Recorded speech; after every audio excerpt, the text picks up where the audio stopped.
Please subscribe.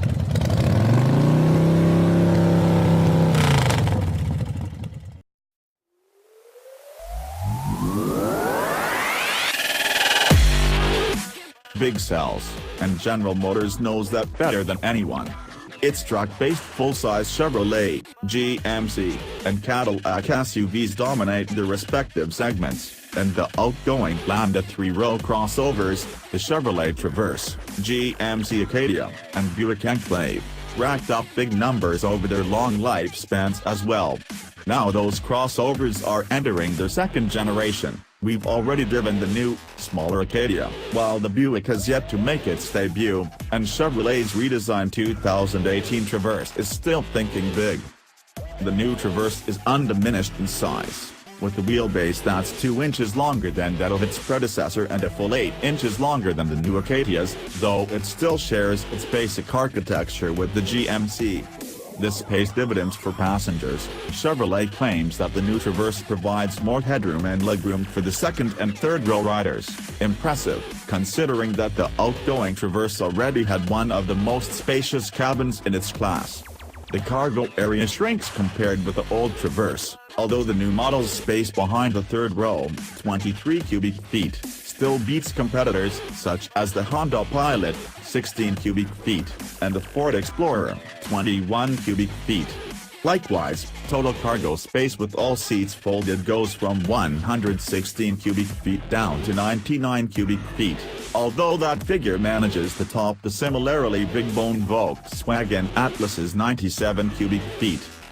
Chevrolet's designers have wrapped the 2018 Traverse in sheet metal that adopts a more squared-off look than its predecessor. The new front end, with a large hexagonal grille flanked by narrow headlights, mirrors that of the smaller 2018 Chevy Equinox crossover.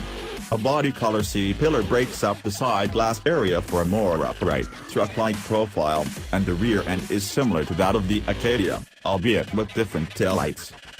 Under the skin, Chevrolet claims a weight savings of 351 pounds, comparing front-wheel drive base models, which brings the Traverse more in line with slightly smaller competitors such as the Pilot and the Toyota Highlander. On most models, GM's familiar 3.6-liter V6 provides the motive force and a 5,000-pound tow rating, with its 305 horsepower and 260 pounds-to-foot of torque. Oddly, the larger Chevrolet has a less powerful version of this engine than the smaller Acadia, which makes 310 horsepower and 271 pounds-to-foot from its 3.6-liter.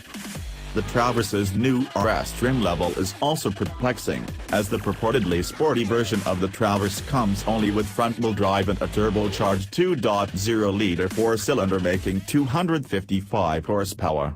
The Turbo 4 does have more torque than the V6, with 295 pounds-to-foot, but it doesn't seem set to live up to the RS model's black trim and claimed racier suspension tuning with any real performance benefit. Both the RS and the V6 powered trim levels, comprising 1 LS, LT, Premier, and High Country, come standard with GM's new 9-speed automatic transaxle and an engine stop-start system. These upgrades help fuel economy considerably. Chevrolet estimates that front-wheel drive the V6 models will earn 1825 mpg city, highway ratings, while the front-drive only 4-cylinder RS will get 20/23 of a mile per gallon. Even if that 2.0T highway number seems low, either engine provides a big jump over the current Traverse V6, which gets 15-20 seconds of a mile per gallon city, highway regardless of driven wheels. All-wheel drive will be optional on V6 models, and the top High Country variant comes with the same torque vectoring rear axle found in the Acadia all-terrain and the Cadillac XT5. The new High Country model is also poised to increase the Traverse's profitability, while the current Traverse sells at lower average transaction prices than its competitors. This new top-of-the-line model, which shares its name with the Silverado trim level, could start around $50,000 and will compete with other fully loaded crossovers such as the Ford Explorer Platinum and the Honda Pilot Touring Elite. Both 7 and 8 passenger configurations will be offered, with the lower trim levels having 3-seat benches for the second and third rows and the fancier version sporting 2 captain's chairs in the middle row.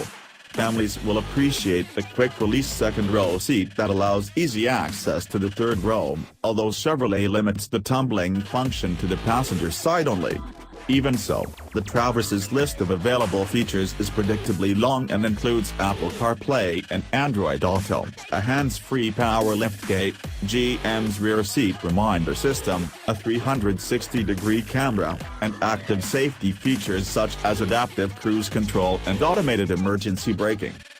Chevrolet won't announce pricing details until closer to the 2018 Traverse's on-sale date later this year, but expect the lower L, LS, and LT trim levels to remain in the $30,000 to $40,000 range.